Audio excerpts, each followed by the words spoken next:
Boa tarde, meus amigos que hoje comparecem aqui até o final do nosso dia de trabalhos. Queria começar agradecendo pelo convite ao César Guimarães Pereira, que foi o grande idealizador aqui do evento.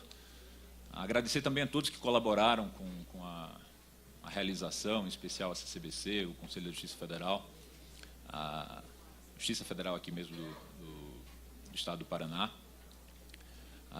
por terem tido essa bela ideia de realizar uma convenção dessa magnitude num momento pré-entrada em vigor da Convenção de Viena. Convenção essa que, para alguns que aqui estão, pode ser um tema relativamente novo, mas que, para boa parte dos que têm vindo a Curitiba aqui nos últimos anos, especialmente para o evento que o João Bosco Lee organiza, o Pré-Multi aqui de Curitiba, já é um tema relativamente conhecido e cuja entrada em vigor da convenção era algo há muito ansiado, né? Eu, na qualidade de um dos coaches da PUC de São Paulo nessa competição, tive a oportunidade de um desses pré-multis que são organizados em Belgrado, ter visto um mapa do mundo no escritório lá da Sérvia, que ele dava cores aos países de acordo com o grau digamos assim, de simpatia ao comércio internacional. E esse grau ele era medido pelas convenções que um determinado país havia ratificado. Ele colocava o Brasil numa lista amarela, porque o Brasil, à época, havia ratificado a Convenção de Nova York para a homologação de laudos arbitrais estrangeiros e também tinha uma lei de arbitragem, a nossa Lei 9307, baseada na lei modelo da UNCITRAL. Mas o que faltava ao Brasil para ser um país verde, um país, digamos, amigável ao comércio internacional, era exatamente a ratificação dessa convenção que hoje a gente estuda. E essa convenção ela vem sendo, aqui no Brasil, defendida há muito tempo por alguns, sobretudo dois dos membros aqui dessa mesa, que eu tenho a honra de moderar, que são o Eduardo Grebler, o professor Eduardo Grebler, e o meu amigo Leandro Trípodi. Então, vocês estão em bela companhia. A gente vai, hoje, falar, nesse quarto painel, sobre as obrigações do comprador, o risco da perda das mercadorias, né? E vamos ter esses três conferencistas falando para vocês sobre esses temas. A gente vai começar, então, com o professor Eduardo Grebler. O professor Eduardo Grebler, que ele é mestre pela Universidade de Colômbia, ele é especialista em Direito de Empresa pela Fundação Dom Cabral, ele é professor da Pontifícia Universidade Católica de Minas e presidente do Conselho Diretor da Câmara de Arbitragem Empresarial Brasil, Camarb. Eu acrescento no currículo do professor Eduardo Grebler o fato dele ter sido possivelmente o primeiro a enfrentar o desafio de fazer uma tradução para a Convenção de Viena para o português. Ele, junto com a professora Gisele Radael, fizeram esse esforço. Esse esforço está lá no site CISG Brasil, que é um site coordenado aqui pelo Leandro Trípodi, outro membro da mesa.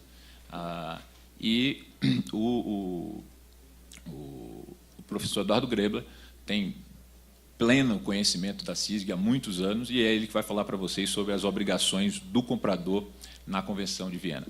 Professor, o senhor tem a palavra.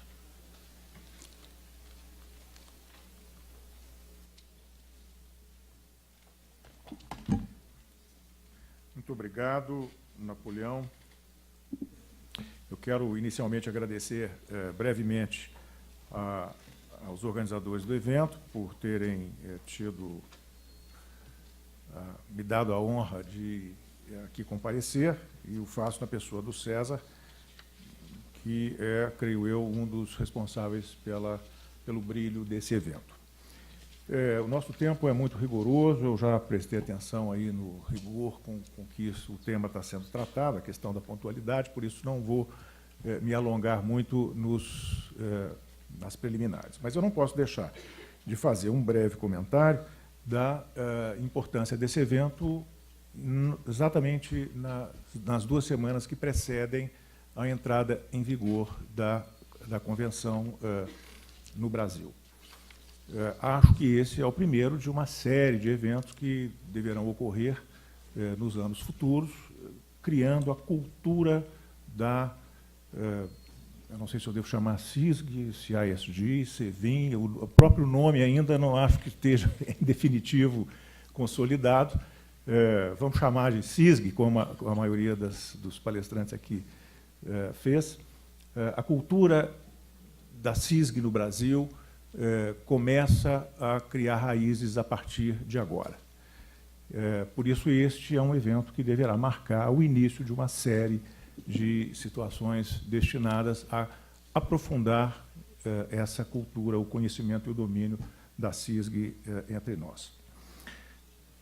Também gostaria de dizer que, ao planejar a minha apresentação, eu imaginei que não seria tão interessante apenas recitar os artigos da CISG que foram atribuídos a mim, e eu procurei, então, buscar um pouco mais de informação, e nenhuma fonte de informação seria melhor do que a grande fonte que a CISG foi capaz de gerar nos databases, nos bancos de dados, nas fontes administradas pelas universidades da Basileia e da Pace University, na database gerenciada pela própria Uncitral, que oferecem uma vastíssima quantidade de material que permite contextualizar na vida real aquilo que se passa em tribunais judiciais e arbitrais com relação à interpretação e aplicação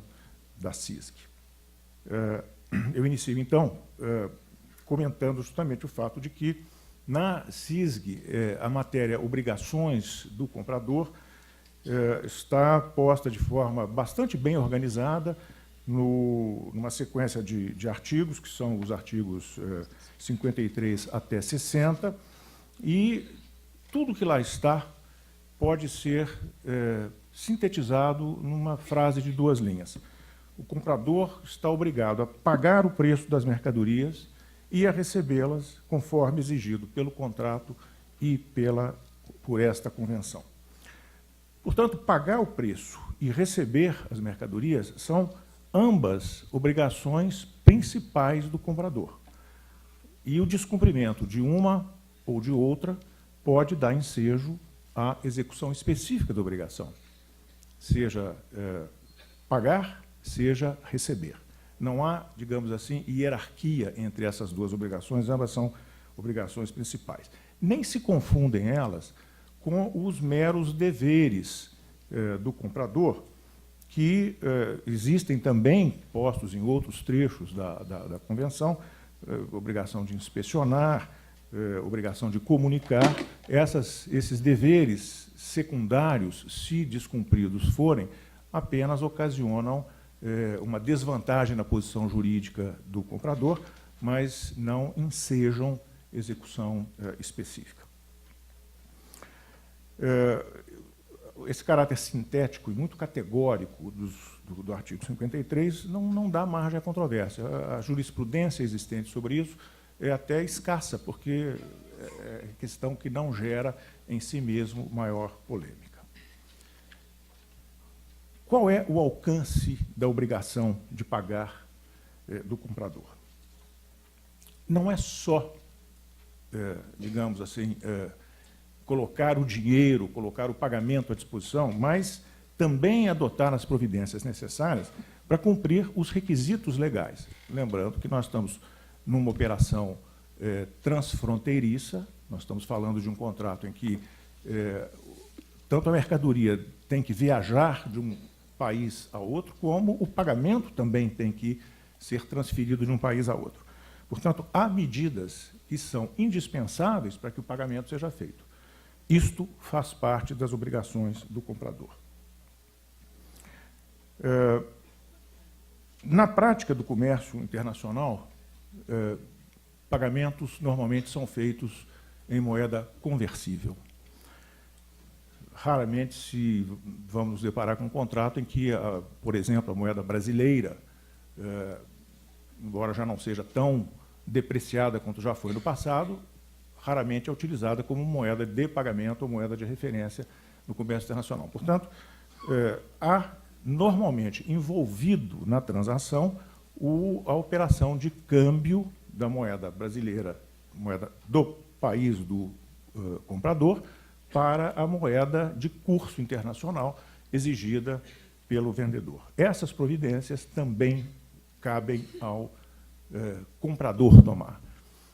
E o comprador não pode se eximir dessas obrigações, alegando, por exemplo, que não há recursos disponíveis no sistema financeiro ou que existem dificuldades de obtenção desses recursos. É uma obrigação inerente ao ato de pagar a obtenção dos recursos aptos a liquidar o valor do débito. Além disso, na operação de compra e venda internacional, há instrumentos financeiros habitualmente utilizados. E me refiro às cartas de crédito, me refiro às garantias bancárias, ou até mesmo quando a operação é feita para pagamento à vista, a liquidação de títulos, normalmente letras de câmbio, que são emitidas pelo credor e que devem ser aceitas e liquidadas pelo vendedor, pelo comprador, perdão. Isto quer dizer que o comprador tem também a obrigação de providenciar a abertura da carta de crédito, a formalização das garantias quando necessárias, o aceite e a liquidação da letra de câmbio.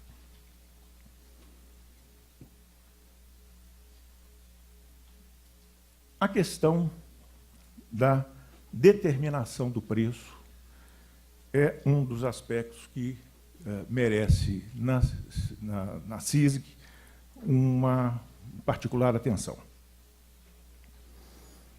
Falar em preço implica saber-se que preço foi estabelecido. É preciso pagar o preço, mas haverá um preço claramente estabelecido? Nós todos temos, na tradição do nosso direito civil, essa pergunta, acho que presente na mente de todos. É possível concebermos um contrato sem preço? Podemos cogitar de algum entendimento entre comprador e vendedor em que esta matéria não esteja claramente posta, esclarecida, determinada? Contratos com preço determinável não são desconhecidos.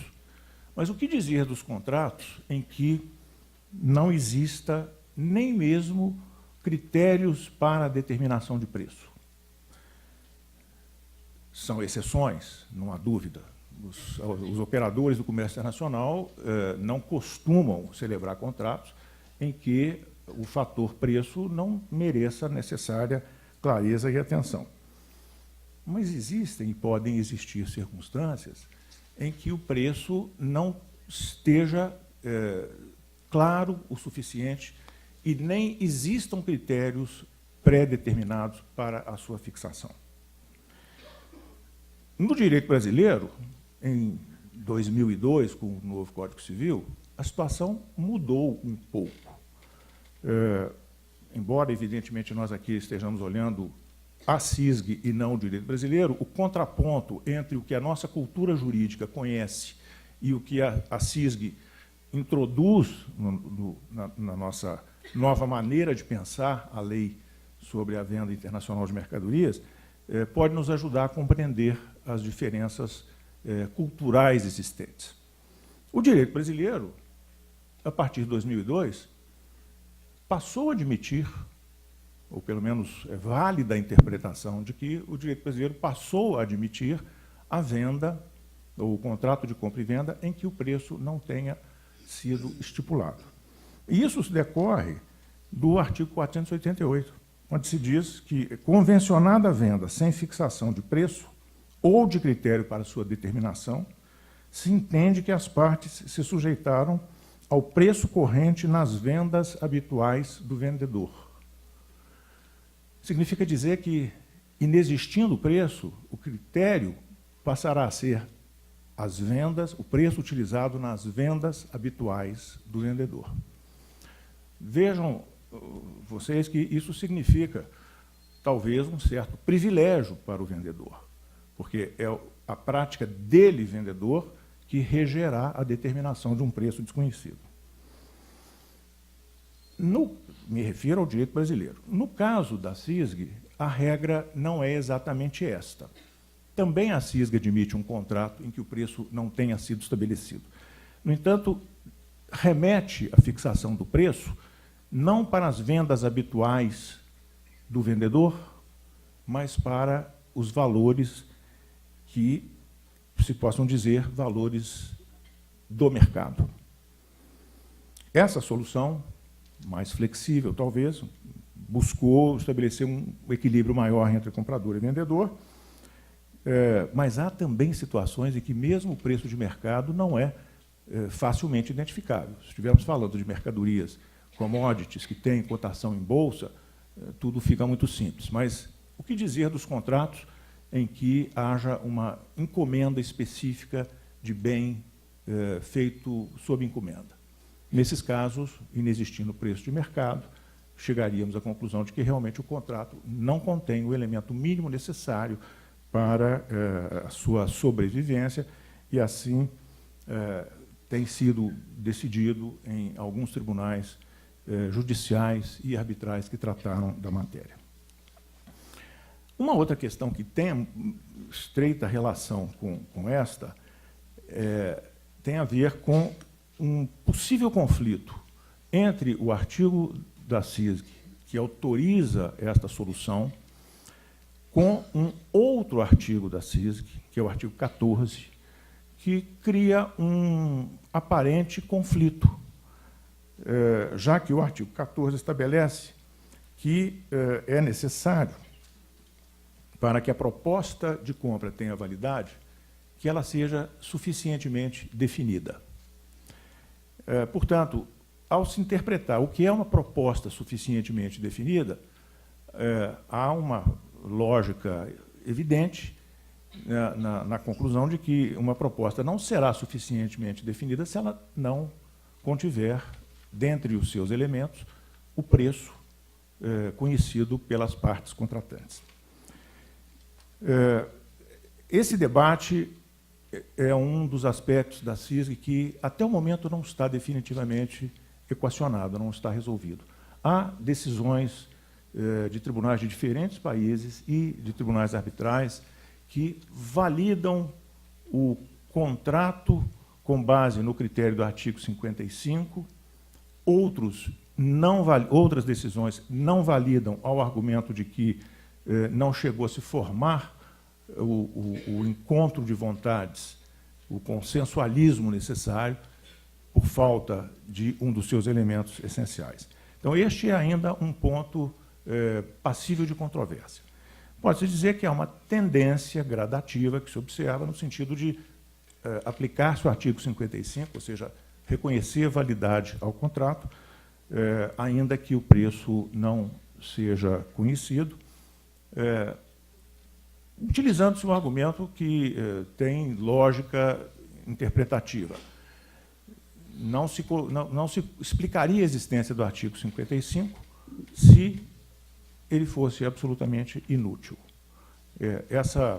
Esse critério de interpretação, que é muito familiar também a nós no direito interno, de fato, conduz à conclusão de que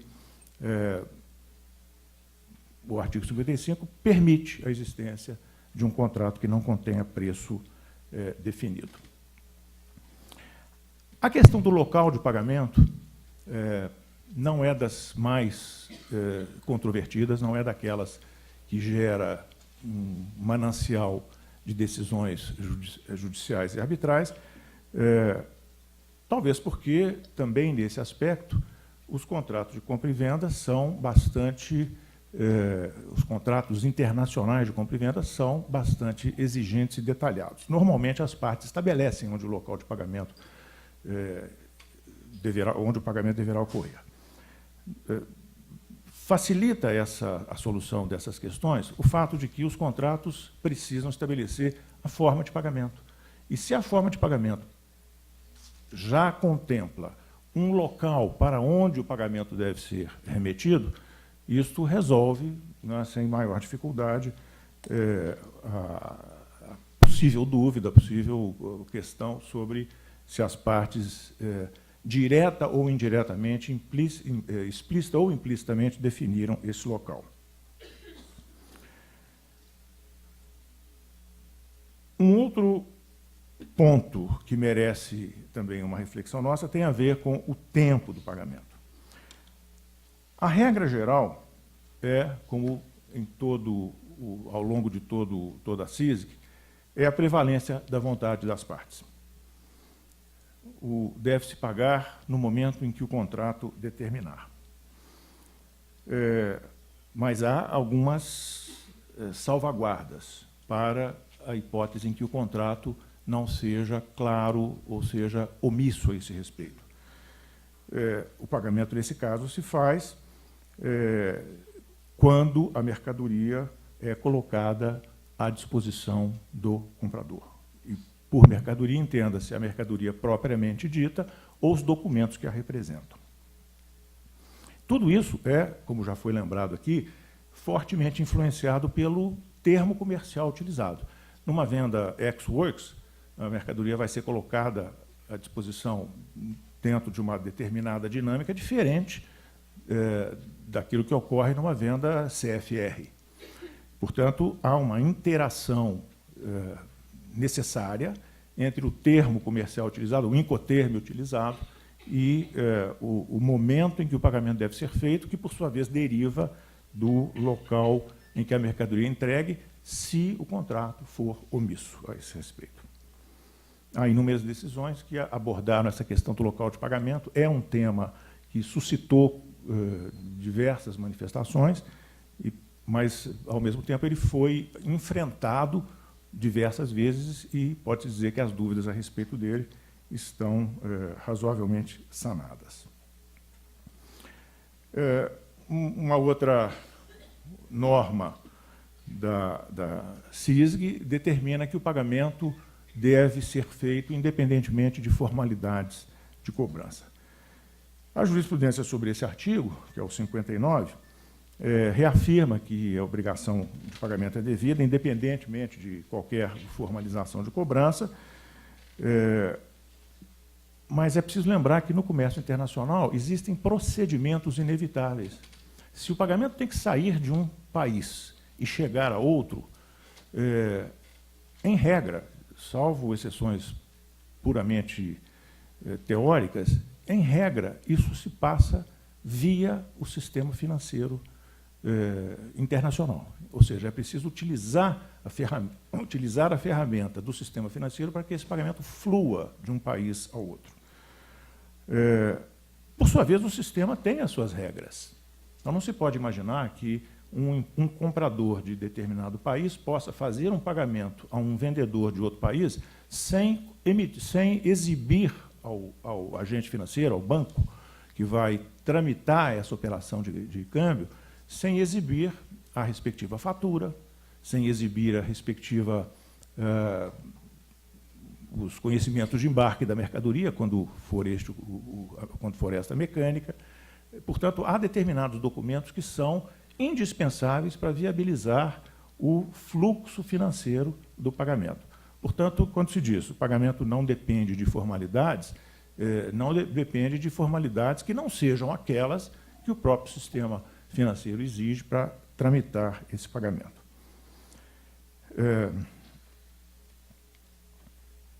Outro aspecto que vale mencionar, já me aproximando do final, tem a ver com o recebimento das mercadorias. Como disse no início, são duas as obrigações. Uma é pagar o preço e outra é receber a mercadoria.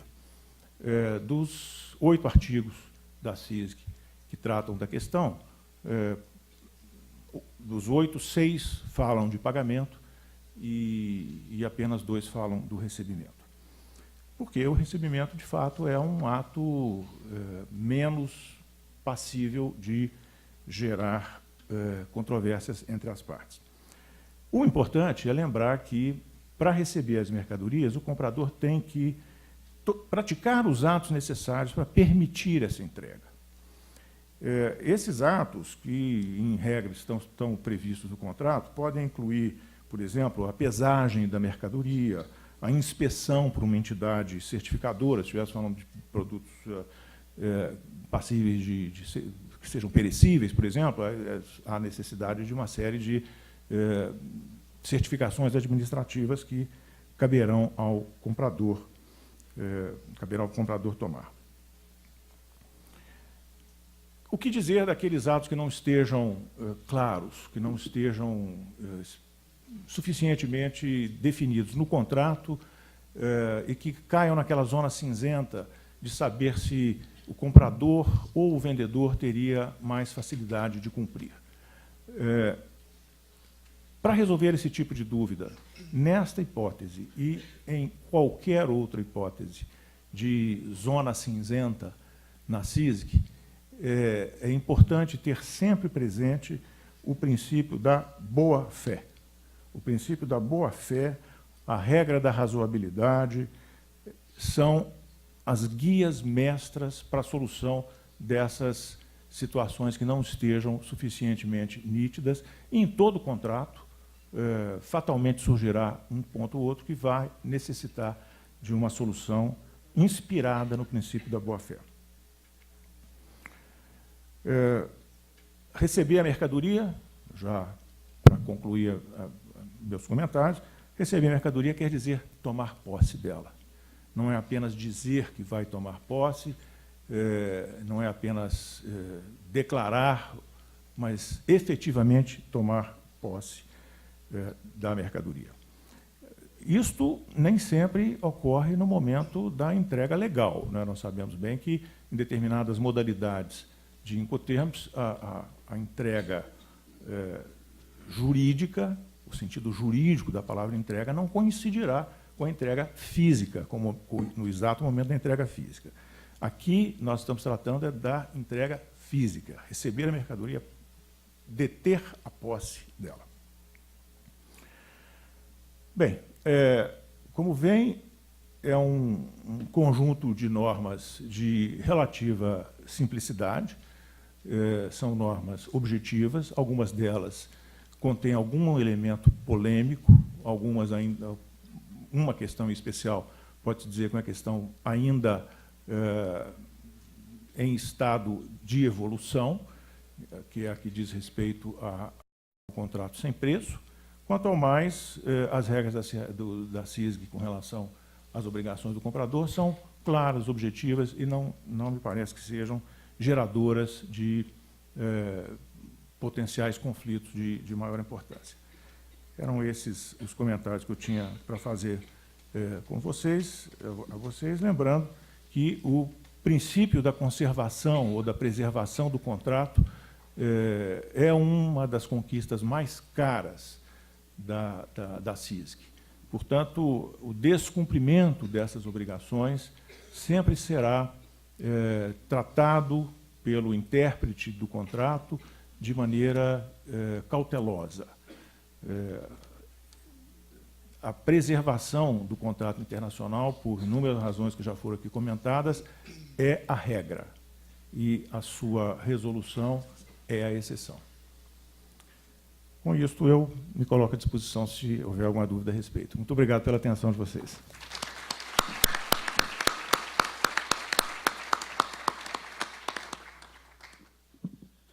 Muito obrigado, Eduardo, pelas palavras e pela brilhante exposição. Dando continuidade aos trabalhos, o César não deixou que o painel caísse o seu nível. Entre os palestrantes aqui brasileiros, ele nos teve a decisão de convidar um palestrante internacional que certamente está no mesmo nível dos outros dois palestrantes aqui, que é o Dr. Florian Moss. O Dr. Florian Moss, ele é doutor em Direito pela Universidade da Basileia, na Suíça, um país de civil law. Mas o mestrado dele ele fez na Universidade de Wellington, na Nova Zelândia, que é um país aí de common law. Ele é professor hoje no mestrado da Universidade da Basileia. Ele é advogado em contencioso e arbitragem no Pestalozzi Advogados, lá em Zurique. E ele é um dos colaboradores hoje no trabalho de revisão, atualização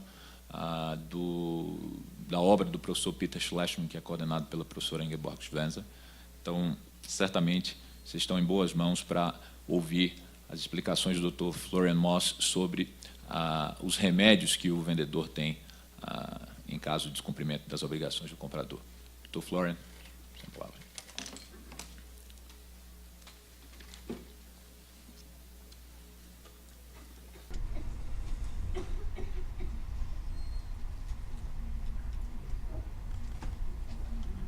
Aliás, é do vendedor, não do comprador. Bem, muito obrigado, Napoleão, pela gentil apresentação, senhoras e senhores, distintos colegas. É uma honra para mim estar aqui hoje.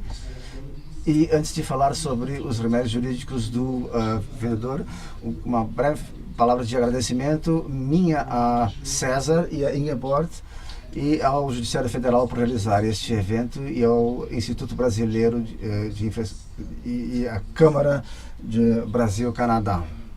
E, naturalmente, também agradeço aos outros apoiadores e promotores desse evento. Finalmente, também agradeço aos ouvintes por permanecerem e persistirem até o final deste longo e duro dia sobre a CISG. É difícil se concentrar após tantas palestras, mas tentarei ser tão breve e claro quanto possível.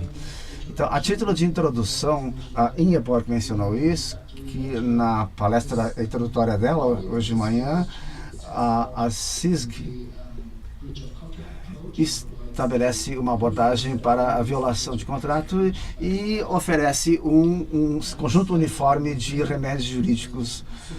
Eu entendo que no Brasil o Código Civil não faz essa distinção, mas na jurisprudência, na doutrina, isso é discutido, de modo que a CISG aqui traz uma abordagem clara sobre a violação de contrato a ser seguida. A CISG proporciona um sistema do tipo default. É importante sempre se lembrar que a fonte primordial é sempre o próprio contrato de vendas, que pode conter disposições a respeito dos remédios jurídicos do vendedor quando houver a violação do contrato por parte do comprador. Então, por fim, uma palavra final sobre a importância prática dos remédios jurídicos do vendedor. O que nós vemos na prática, muitas vezes, é que em disputas, a controvérsia é que o vendedor que procura os tribunais recorre aos remédios jurídicos. Então, se você examina em qualquer caso sobre a CISG, você sempre vai constatar que quase sempre é o vendedor que toma a iniciativa de recorrer aos remédios jurídicos.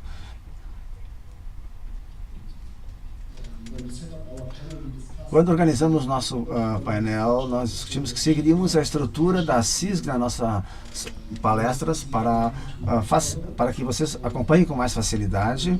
Então, Eduardo deu uma visão geral das obrigações do comprador, num sentido mais rigoroso, ao falar sobre o preço. Agora eu vou enfocar os remédios jurídicos do vendedor que estão contidos nos artigos 61 a 65 da CISG. E vou tocar brevemente a questão da indenização, que se encontra no parágrafo 61, um B da CISG. Depois vou falar sobre o cumprimento específico, que se encontra no parágrafo 62 da CISG. Depois vou abordar a questão da rescisão do contrato, que é tratado no artigo 64.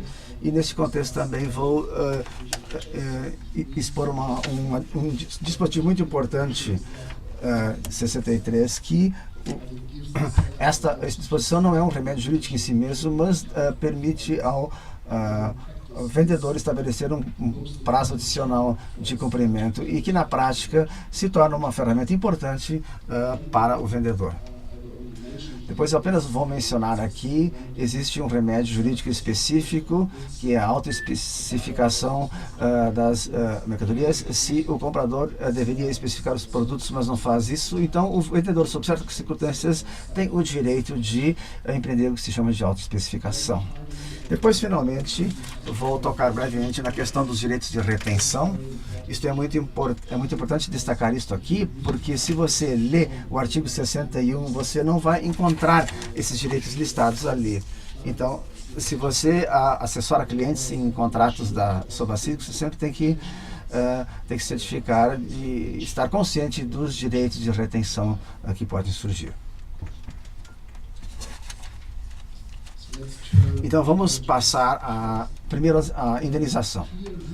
A regra clara, quando a gente lê o artigo 61 da CISG, é que o vendedor tem direito à indenização no caso de qualquer violação do comprador de qualquer de suas obrigações. Não importa que tipo de obrigação, e se tratou de uma importação específica para as partes, ou então essa discussão realmente não tem importância. O direito à indenização é, por assim dizer, o remédio jurídico primordial em caso de violação do contrato. O que é importante saber é que o artigo 61b é a base jurídica de um direito à exigência de indenização. O que eu não vou discutir hoje, naturalmente, são os artigos 74 e 77, o dispositivo que fala sobre o escopo, o conteúdo e o valor da indenização. Isso será apresentado amanhã por nossos colegas. Outra coisa importante de mencionar, mas eu acho que isso não é improvável no Brasil, onde, segundo a minha compreensão, o Código Civil também permite que a indenização seja combinada com a rescisão específica ou o cumprimento específico. E também acontece no CIS, que é o artigo 61.2, esclarece as indenizações que são possíveis além de qualquer outro remédio jurídico concomitante. Um limite importante a alimentar é naturalmente que o vendedor não pode obter uma recuperação dupla, de modo que o limite da indenização vai depender dos outros remédios jurídicos exercidos. Depois, a isenção, a exoneração da responsabilidade é regida pelos artigos 79 e 80, que também serão discutidos nos painéis de amanhã. Cumprimento específico. O vendedor tem basicamente o direito a exigir o cumprimento de qualquer obrigação por parte do comprador. Isto é primordialmente a chamada ação em troca do preço. Diferentemente dos sistemas dos ordenamentos de common law, o vendedor não precisa recorrer a um processo de indenização. Ele pode exigir o preço independentemente da entrega ou não das mercadorias. Mas um vendedor também pode mover uma ação para obrigar ao recebimento ou pelo cumprimento de qualquer outra obrigação por parte do comprador. Há algumas restrições quanto a alguns compromissos específicos. Uma restrição muito óbvia, você precisa evitar remédios jurídicos inconsistentes. Se o vendedor já optou pela rescisão do contrato, ele não pode ao mesmo tempo pedir um cumprimento específico. Outra disposição que talvez não seja tão relevante para o Brasil, mas que eu gostaria de mencionar de qualquer forma, é a reserva sobre o artigo 28 da CISG,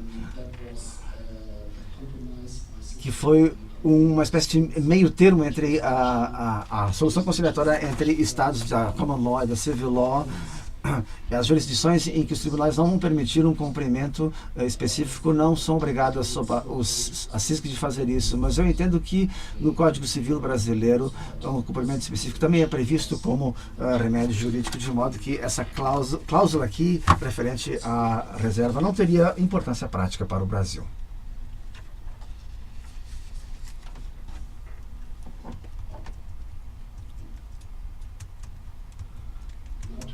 Passando agora à questão da rescisão do contrato. Se você olhar o artigo 64 da CISG, você vai ver duas razões para a rescisão do contrato. A primeira é uma violação fundamental ou essencial por parte do comprador. Aqui é uma referência cruzada ao artigo 25 da CISG, onde a CISG explica o que é uma violação essencial ou fundamental. Eu entendo que isto é um desvio considerável em relação ao direito nacional brasileiro, porque geralmente qualquer violação, exceto violações muito insignificantes, dariam um vendedor o direito a rescindir o contrato. Isso é diferente no caso da CISG. Por exemplo, se você pega o caso de um pagamento quase atrasado, ou seja, se o comprador não paga dentro do prazo. Isso, sob circunstâncias normais, não equivalerá a uma violação fundamental e essencial do contrato, porque o atraso no pagamento é regido por um sistema de juros e precisa haver circunstâncias específicas nas quais um pagamento atrasado seria considerado uma violação fundamental ou essencial, sob a CISG. Mas a situação em que o pagamento, o prazo do pagamento faz parte da essência, também existe jurisprudência sobre a CISG, onde o vendedor tem um direito imediato a terminar ou rescindir o contrato de acordo com a linguagem da CISG. Por exemplo, é uma questão de interpretação do contrato, por exemplo, onde a moeda prevista no contrato tem uma flutuação muito acentuada, ou então quando uma questão de crédito está associada ao carregamento de um navio. Isso poderiam ser situações em que o prazo do pagamento tem a ver com a essência do contrato e o vendedor tem o direito imediato de declarar o contrato rescindido. Depois, gostaria de destacar essa possibilidade. Esta é a segunda forma de rescisão do contrato, é o não cumprimento da obrigação de pagar o preço ou de receber a mercadoria dentro do prazo adicional estabelecido pelo vendedor. Na prática, os vendedores sempre vão tentar driblar evitar a discussão ou a disputa sobre se uma violação foi fundamental, mas vão tentar estabelecer um prazo adicional para o cumprimento para ter um direito mais direto de rescisão. É preciso observar, entretanto, que esse direito a estabelecer um prazo adicional com a finalidade de ter um direito à rescisão do contrato só é possível no tocante à obrigação de pagamento ou de entrega. Então, se o comprador deixa de cumprir qualquer outra obrigação, um prazo adicional não terá o mesmo efeito. Naturalmente, você pode prever contratualmente esse tipo de direito. Isso é algo que eu recomendaria a vocês se vocês estiverem representando um vendedor. Eu tentaria incluir uma extensão da aplicação do artigo 64B em qualquer contrato para dar ao vendedor um direito mais direto de poder rescindir o contrato. O que é um prazo adicional de razoável? Essa é uma daquelas cláusulas gerais que poderiam levar a problemas de interpretação no início. O que está claro no início é que o prazo adicional precisa ser longo o suficiente de modo que o comprador possa efetivamente cumprir essa obrigação. Isso será diferente no caso de falarmos sobre pagamento ou de recebimento. Em termos de pagamento, diversas jurisprudências mostraram que em transferências eletrônicas internacionais 10 a 14 dias parece ser um prazo razoável. Mas isto é algo que precisa ser decidido levando em conta as circunstâncias específicas de cada caso.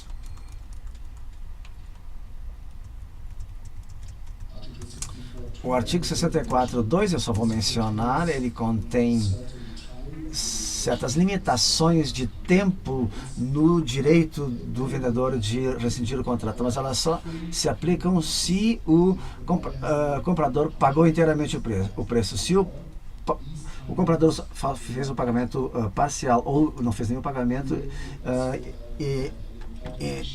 esses direitos não se aplicarão nesse caso. Depois, esse aqui pode ser uma questão importante de uma perspectiva brasileira, é o seguinte: o direito de rescindir o contrato precisa ser exercido por declaração, ou seja, notificando o comprador. Isso consta no artigo 26 da CISG.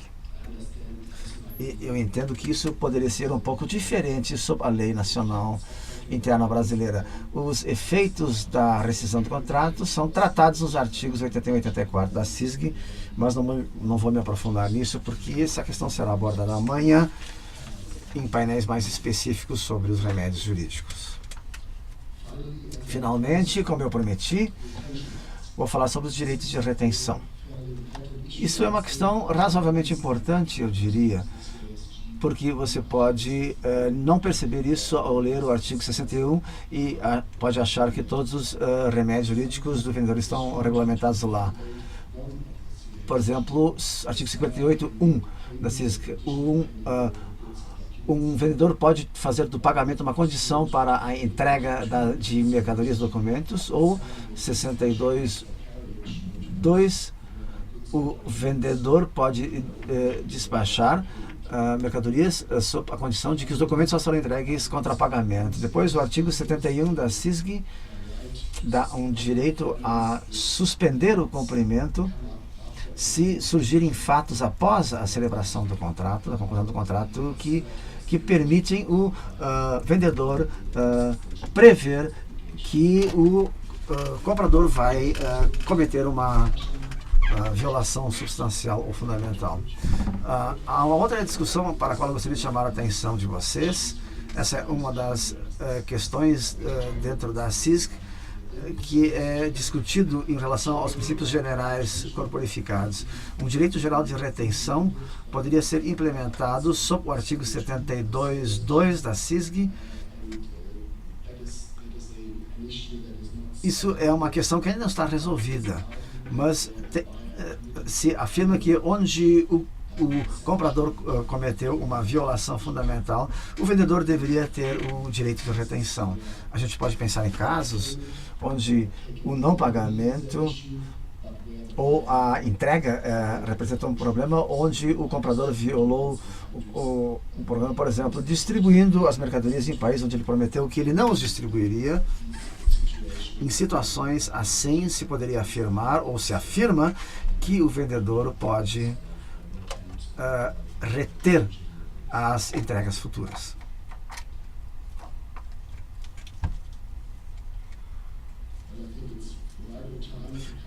Eu acho que está na hora de chegar a uma conclusão. A minha conclusão para vocês é isso. Visa sublinhar o que a professora Inga Borchester disse de manhã. A CISG nos dá um sistema considerável e razoável do tipo default para os remédios jurídicos do vendedor em caso de violação do contrato por parte do comprador. Em relação a outras leis de harmonização, se se pensa, por exemplo, hoje à tarde houve um palestrante que falou sobre os Incoterms. Esse é um conjunto de regras da ICC que geralmente é usado no comércio internacional e que contém deveres adicionais para ambos os lados, para as duas partes, mas não diz nenhuma palavra sobre remédios jurídicos, atos e direitos. Então ele foi reduzido, tendo como pano de fundo a CISG também. O que eu afirmaria é que você combinar a CISG com os Incoterms, você pode obter condições de vendas internacionais muito adequadas. Em minha observação final é que são esses remédios jurídicos automáticos foram praticados com frequência porque nos contratos, bem como nos Incoterms, o foco não está tanto nos deveres e obrigações de ambas as partes, está mais nos deveres e obrigações e não tanto nos remédios jurídicos. Você pode encontrar um limite de limites ou de indenização, mas muitas vezes é muito limitado o que as partes geralmente acordam em caso de violação do contrato. Tendo dito isso, eu gostaria de agradecer a vocês por sua atenção. Terei prazer em responder as suas perguntas, mas acho que, como fizemos antes, vamos fazer isso quando o nosso último painelista tiver feito a sua apresentação. Muito obrigado por sua atenção.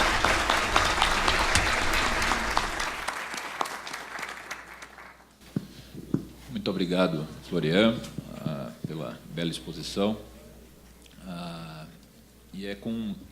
Sim, já temos uma pergunta que a gente vai ter o prazer de responder ao final da apresentação do Leandro, que é exatamente o nosso próximo conferencista. Alguém que eu tenho muito prazer em apresentar, porque se tem alguém que deve estar bastante feliz com esse momento de entrada em vigor da convenção no Brasil, é o Leandro. O Leandro Trípode, ele é hoje doutorando em Direito Internacional pela Universidade de São Paulo, tem experiência na área de Direito Internacional e Comparado, atuando principalmente na área de Direito Internacional Privado, mas ele, desde 2008, mais ou menos, quando o Leandro começou a participar do VIS-Multi, que é essa competição que vocês devem ter ouvido falar bastante, desde o primeiro ano que ele participou, no retorno dele ao Brasil, ele fundou um site chamado CISG Brasil, CISG Brasil, que recomendo a todos que acessem. E esse site tem sido, digamos assim, o grande bastião da ratificação da CISG desde então.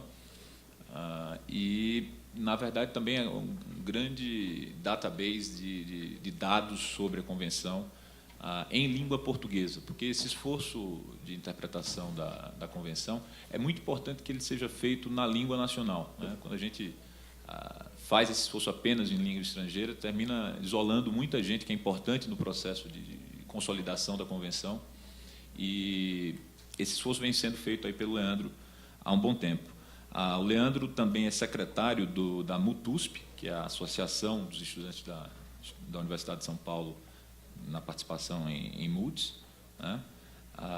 E o Leandro vai falar sobre a passagem do risco na CISG, né, na Convenção de Viena. Leandro, você tem a palavra.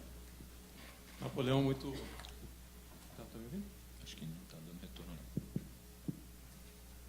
Alô? Napoleão, muito obrigado pela apresentação, pelo carinho. Eu vou pedir licença a vocês para ser um pouco diferente, eu tenho que me apresentar livre para me movimentar, então, e apenas prestando atenção para não dificultar demais o trabalho do cameraman. O meu tema hoje aqui é a passagem de risco na CISG. E, em primeiro lugar, para quem já teve a oportunidade de estudar a Convenção, de estudar um pouco dos contratos internacionais do comércio, poderia ser uma pergunta: por que estudar a passagem de risco da forma como ela está disciplinada na Convenção de Viena?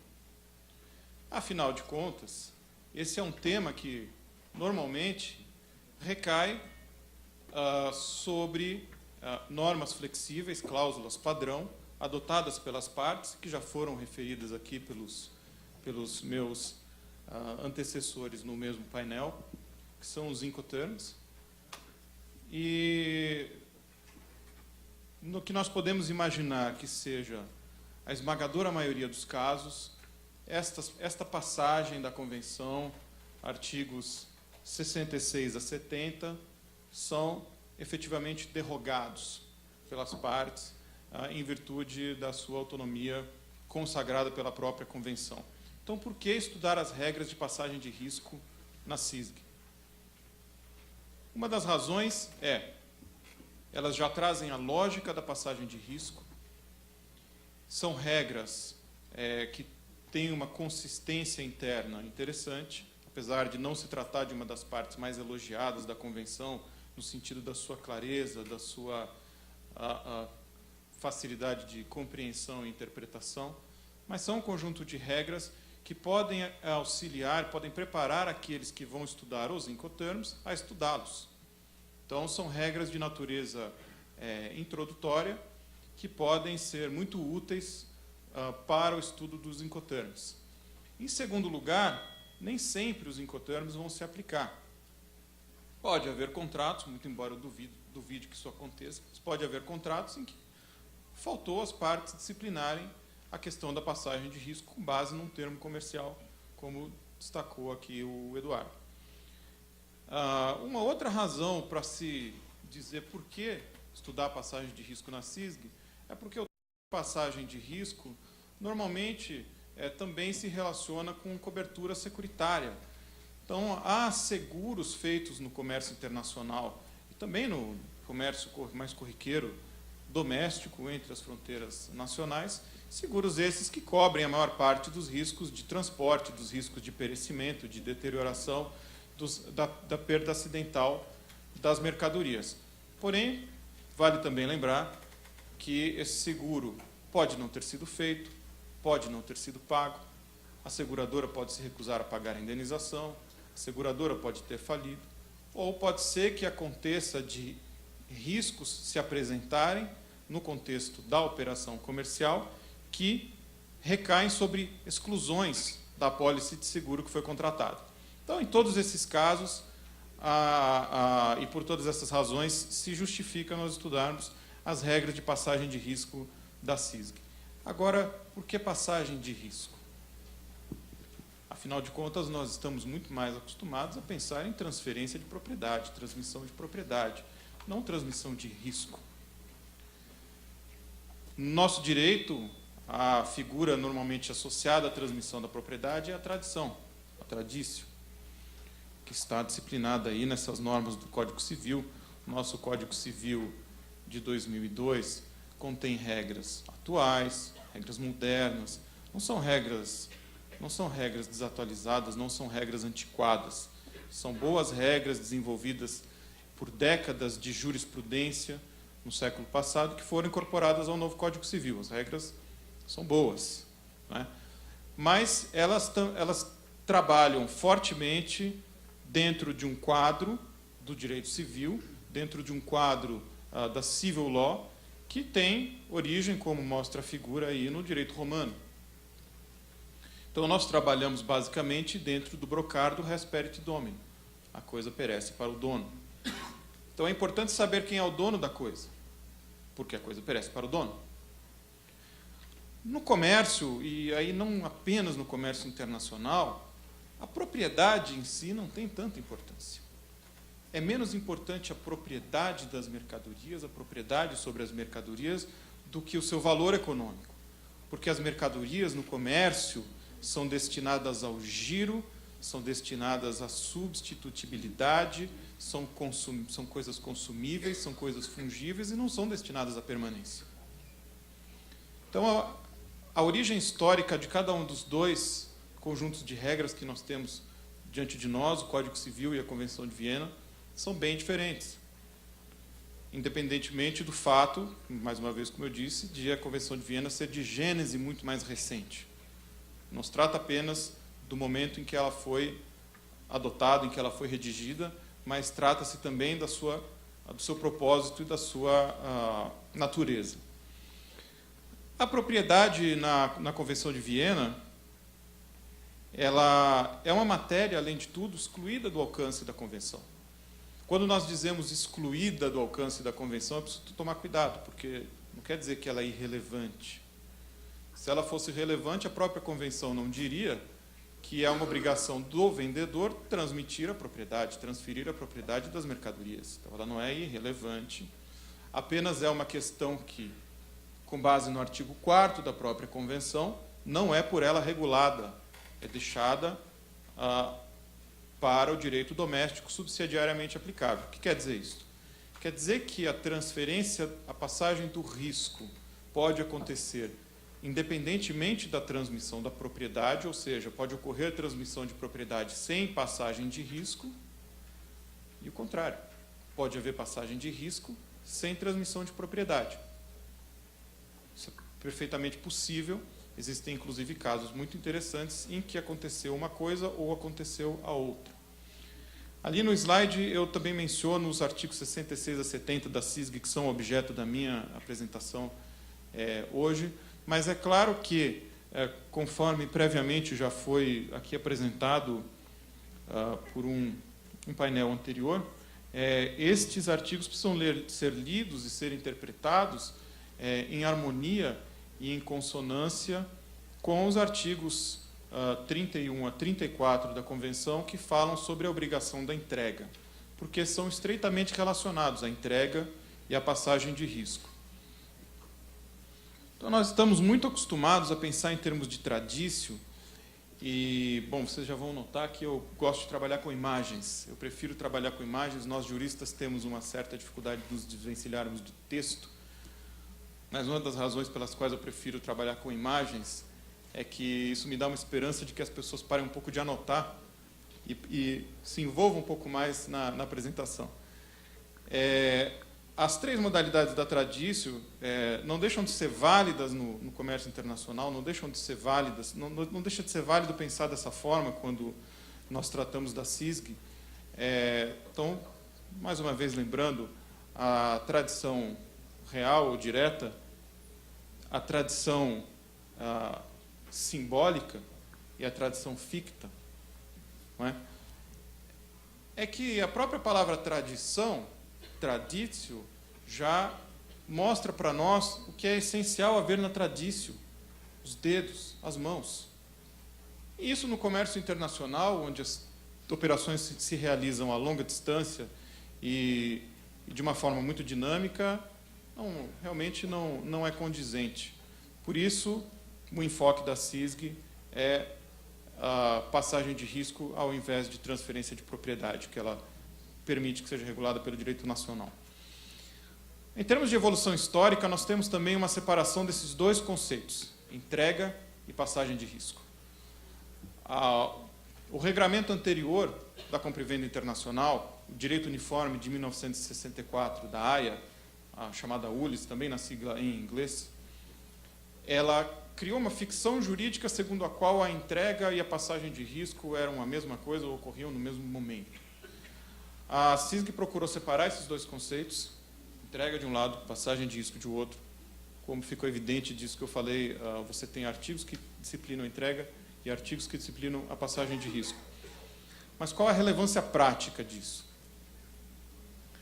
Bom, em primeiro lugar, é bom fazer algumas distinções conceituais. Por incrível que pareça, há muita confusão, até mesmo na doutrina e na jurisprudência, entre entrega, passagem de risco e conformidade das mercadorias. Pode parecer que eu estou mentindo, mas eu não estou. Até mesmo a não conformidade é confundida com a passagem de risco. No que consiste, então, a entrega? A entrega consiste na transferência das mercadorias da esfera de controle do vendedor para a esfera de controle do comprador. É uma obrigação do vendedor e, a partir do cumprimento dessa obrigação, é que ele pode exigir o pagamento do preço. Mas ela não coincide necessariamente com a passagem de risco. Não é muito fácil imaginar casos em que isso aconteça na prática. Nós podemos imaginar um caso em que a entrega foi feita e o comprador pode exigir o pagamento do preço, mas ele ainda se responsabiliza pelo risco de perecimento ou deterioração das mercadorias até um momento posterior. Isso é possível. Ou nós podemos imaginar um caso em que o comprador já assuma o risco pelas mercadorias antes mesmo do momento da entrega. Como eu disse, a importância prática é questionável, mas, enfim, a convenção foi estruturada dessa maneira conceitualmente e é bom que a gente saiba. Claro que a entrega não pressupõe a conformidade das mercadorias. As mercadorias não precisam ser conformes para serem entregues. Se elas não forem conformes ao contrato, ou isso constitui uma violação essencial do contrato, ou constitui uma violação qualquer do contrato, e o comprador tem os seus remédios contra essa violação contratual. A não conformidade. Bom, quanto à não conformidade, vocês têm aí no slide a informação. Basta que a gente se lembre que ela deve existir no momento da passagem de risco, então ela se relaciona com a passagem de risco nesse sentido, mas ela pode existir antes, porque ela pode fazer parte das mercadorias desde o momento da sua fabricação, e ela não necessariamente é detectada no momento do recebimento, da entrega, enfim, não da entrega, mas do recebimento, porque a entrega também é uma coisa, o recebimento é outra. Afinal de contas, o prazo para que o comprador faça a inspeção das mercadorias só começa a contar a partir do momento do recebimento. Quanto à passagem de risco, então, conceitualmente ela é distinta da entrega. Porém, é bom entender que riscos são esses. Então, não são riscos intrínsecos à mercadoria. Não se trata da não conformidade da mercadoria, que é abrangido pelas regras sobre passagem de risco, e sim prioritariamente os riscos de perda ou deterioração da coisa. Perda ou deterioração acidental da coisa. Da mesma forma como nós temos no direito brasileiro em relação à tradício. Existem, porém, outros riscos extrínsecos. E esses riscos extrínsecos são muito interessantes porque eles se relacionam com a questão do seguro que eu falei anteriormente. Riscos por atos de Estado, riscos por guerra, comoção, riscos por situações que fogem ao controle das partes e que interferem na execução do contrato e que muitas vezes não são cobertos pela apólice de seguro. Então, continua sendo importante entender a passagem de risco também, não apenas pelo risco de transporte, mas por esses outros riscos extrínsecos. Vamos às regras, então. Então, de uma forma ilustrativa e prática, porque essa parte se conecta muito, como eu disse, à prática comercial, aos usos e costumes, o que é que nós devemos entender pelas regras dos artigos 67, 68 e 69 da CISG.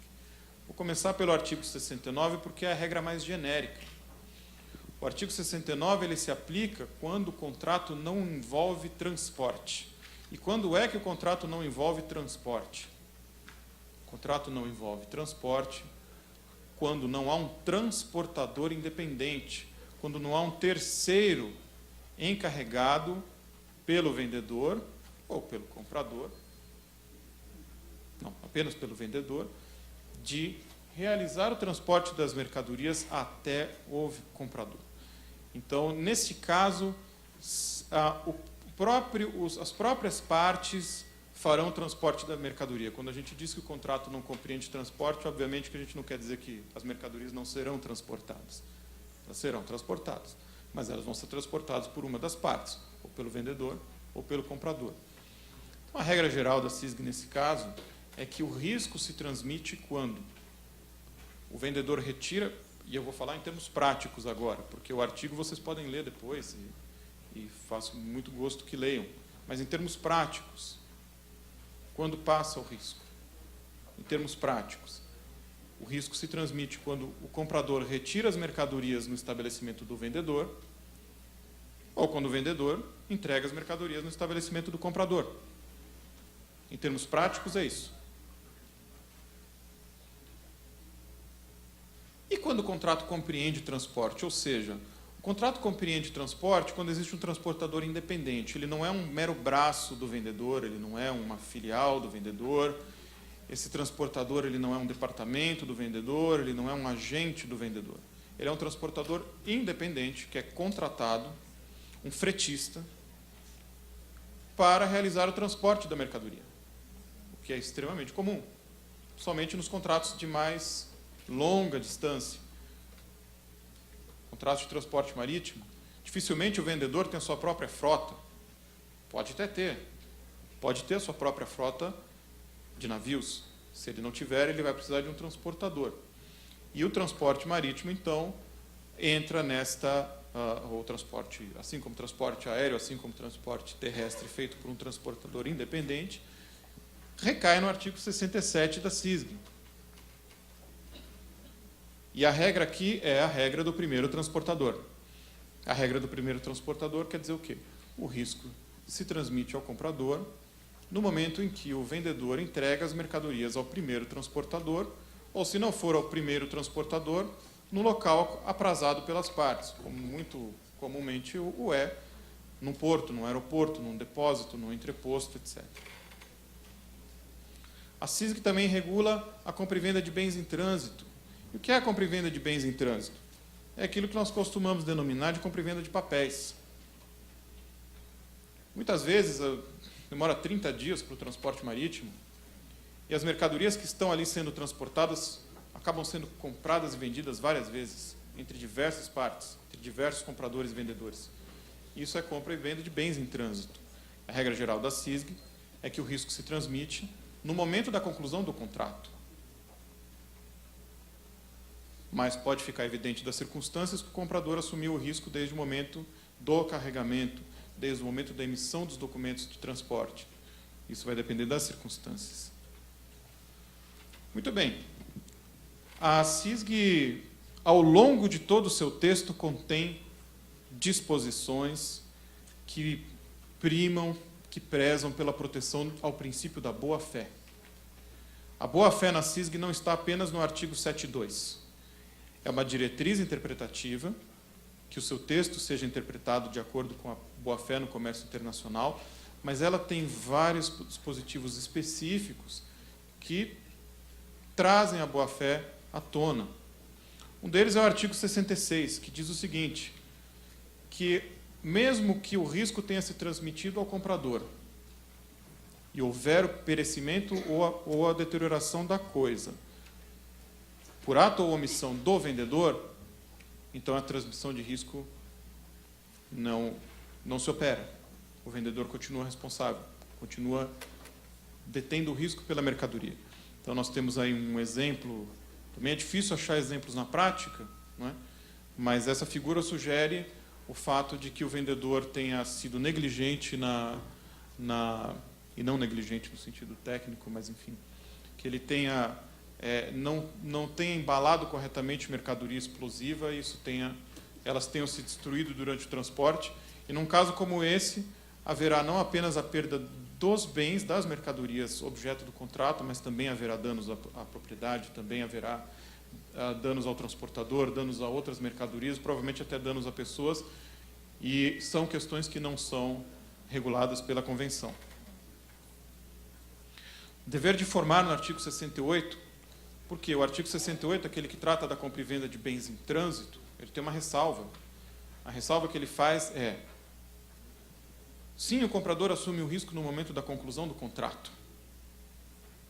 Porém, se o vendedor já sabia, ou se devesse ter sabido, que as mercadorias já haviam sido perdidas ou já haviam se deteriorado, então o vendedor continua responsável pelo risco das mercadorias. Dever de informar. Uma outra medida de proteção à boa-fé é o requisito de identificação das mercadorias ao contrato. É dizer, não basta que o vendedor ligue para o comprador e diga: olha, suas mercadorias se perderam, mas como eu sei que eram aquelas que eu havia comprado? Então tem que haver a identificação das mercadorias. Elas precisam ser claramente relacionadas ao contrato. E esse requisito deve ser lido em conjunto com o artigo 32, que trata da identificação das mercadorias. Elas podem ser identificadas por documentos, por marcações realizadas nas mercadorias, como etiquetas ou outras marcações, ou por notificação ao comprador. Olha, o seu carregamento está indo naquele navio. É o seu, só tem o seu. Então, cumprido este requisito, então as mercadorias se consideram identificadas. Como o tempo já está esgotado, eu gostaria apenas de mencionar a existência, então, dos Incoterms. Existe uma literatura muito interessante a respeito dos Incoterms, publicada pela CCI, de autoria do professor Jan Ramberg, que é virtualmente um comentário oficial aos Incoterms, que é uma literatura bastante utilizada. E, claro, sempre existem essas figuras que a gente encontra na internet que nos ajudam a entender um pouco da mecânica dos Incoterms, como eles funcionam. Como vocês podem ver, eles foram reduzidos na versão de 2010 ao menor número de Incoterms. E as vantagens dos Incoterms realmente sobre a Convenção é que eles são mais adequados à multimodalidade, ao transporte multimodal e intermodal.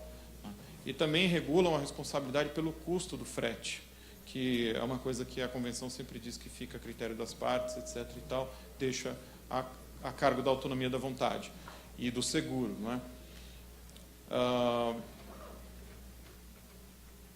Então, apenas reiterando, vale a pena antes de estudar os Incoterms, estudar as regras dos artigos que se referem à passagem de risco na CISG, e eu espero que tenha servido como uma introdução, como uma visão geral sobre essas regras. E então, encerrando, agradeço a todos pela atenção, por terem ficado aqui até o último painel, por terem ficado até a última palestra. Agradeço muito aos meus companheiros de painel e também agradeço aos organizadores pela honra de terem me feito esse convite. Muito obrigado.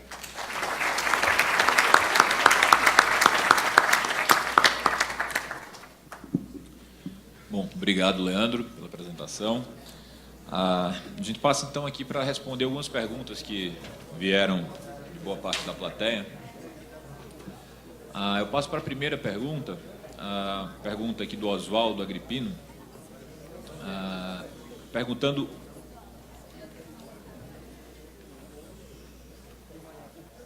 sobre como fica a responsabilidade civil do vendedor em exportação FOB quando a mercadoria não consegue, por exemplo, ser entregue no porto do destino por motivo de embargo sanitário, desconhecido no momento do embarque. E o armador, sem autorização do vendedor e do comprador, decide trazer a carga ao porto de embarque, né? O Oswaldo não deixou claro aqui para quem que era a pergunta, mas eu acho que se encaixa um pouco na apresentação do Eduardo. O Eduardo tem uma consideração a fazer?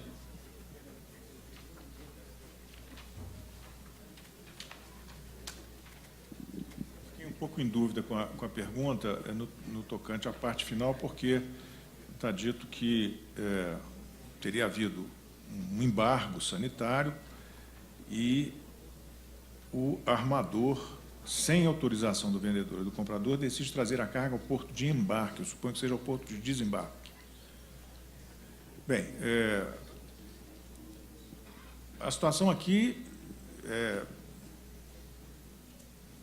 se foi regulada no contrato, se o contrato contém algo a respeito, evidentemente que o contrato prevalecerá. A hipótese é uma hipótese muito especial, quase rara. Dificilmente um contrato faria referência expressa a essa hipótese.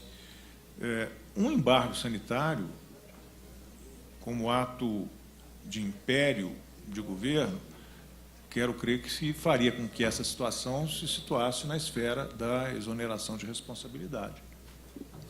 Porque não há como solucionar uma situação dessa que sequer depende da vontade das partes.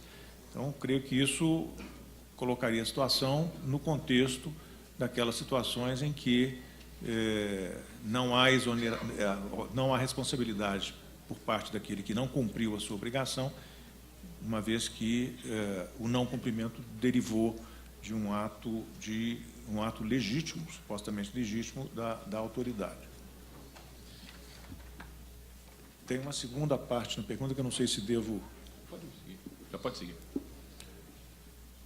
A segunda parte da pergunta diz o seguinte: é comum no Brasil o transportador exigir a responsabilidade civil solidária do vendedor para cobrar a demurrage, mesmo que não haja relação jurídica entre vendedor e transportador.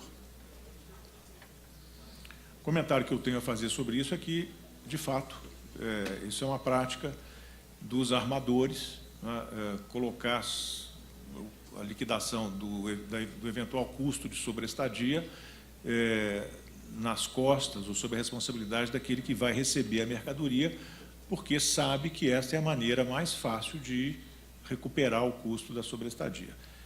Mas a afirmativa da pergunta é perfeitamente correta. Toda sobreestadia, todo demurrage tem uma causa. Se a questão estiver na esfera de responsabilidade do comprador, por exemplo, se ele não obteve a documentação necessária para o desembarque, se ele não gerenciou a situação do desembarque de uma maneira que permitisse que o desembarque ocorresse nas datas previstas, ele assume as responsabilidades, porém, responsabilidade não perante o transportador, e sim perante o vendedor. Porque se o frete foi contratado pelo vendedor, é o vendedor que deve responder perante o transportador. E pode exercer, naturalmente, direito de regresso sobre o comprador. Bom, a gente tem ainda uma pergunta que também não está destinada a qual palestrante, mas eu acredito que talvez o Florian consiga expor melhor. A pessoa começa afirmando que a legislação civil brasileira protege o devedor do pagamento indevido, cobrança dúplice a mais, por exemplo.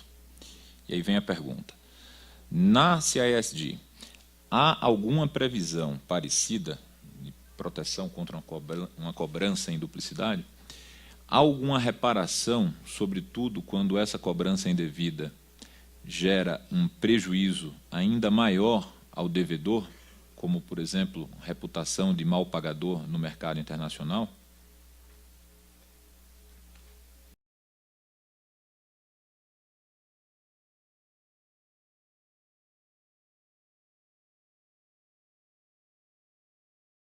Não sei se eles podem pedir isso ou não. Eu não tenho uma proteção específica para o comprador, eu acho, com relação à reputação no mercado também. Eu acho que não tem nada específico com relação a isso. Bom, temos uma pergunta final, que acredito que seja para o Leandro, que é: qual o impacto da CISD na responsabilidade civil do transportador marítimo? E o artigo 67.1 da CISD?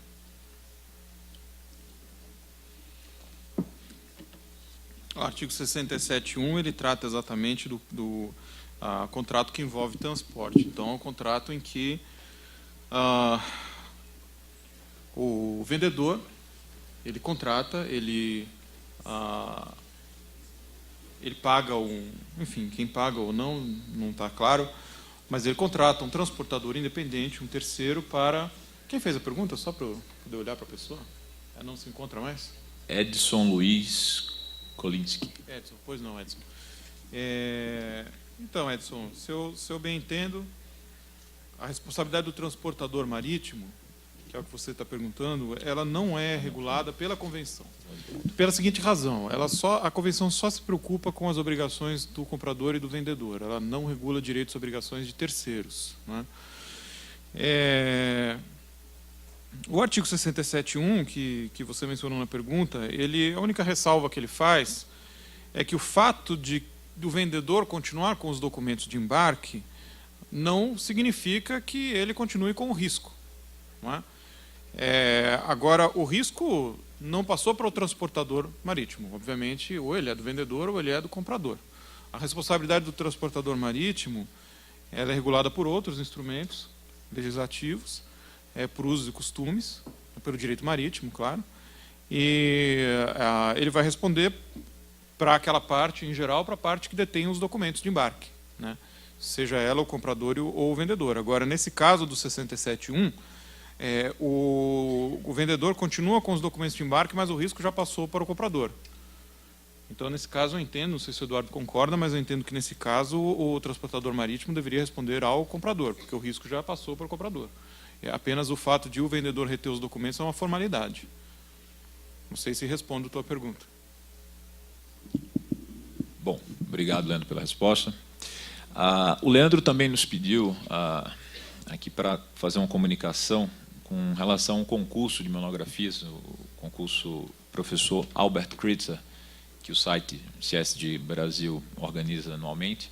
E eu queria passar, então, a palavra para o Leandro para ele anunciar os vencedores da edição desse ano. Muito bem, então, obrigado, Napoleão. Acho que todos que estão aqui não vão ver problema em ficar mais um pouquinho.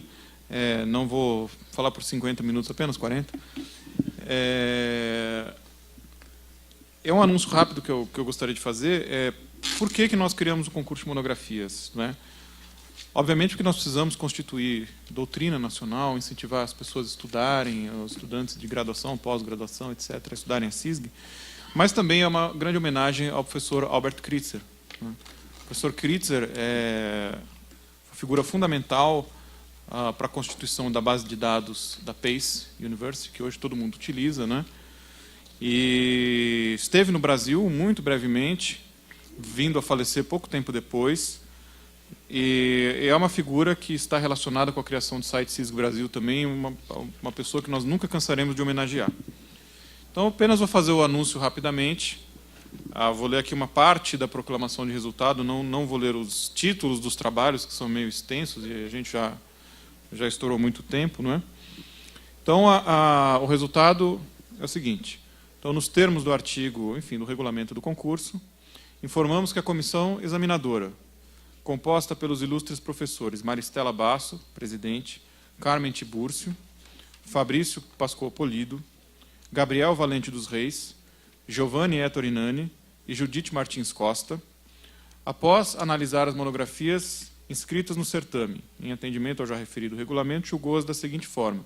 Então, eu gostaria de pedir uma salva de palmas, independente de estarem presentes ou não sei se estão presentes as pessoas que venceram, não é? Gostaria de pedir uma salva de palmas a cada uma delas. Em primeiro lugar, Camila Emi Tomimatsu.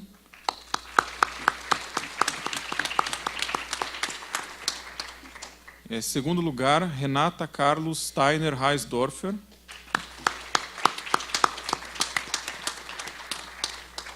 Em terceiro lugar, Renata Caroline Kroska. Então, nós vamos disponibilizar o comunicado, né, do resultado do concurso muito em breve, online, vai estar disponível para consulta pública lá no site CISG Brasil. Muito obrigado. Bom, obrigado, Leandro. Obrigado a todos pela presença.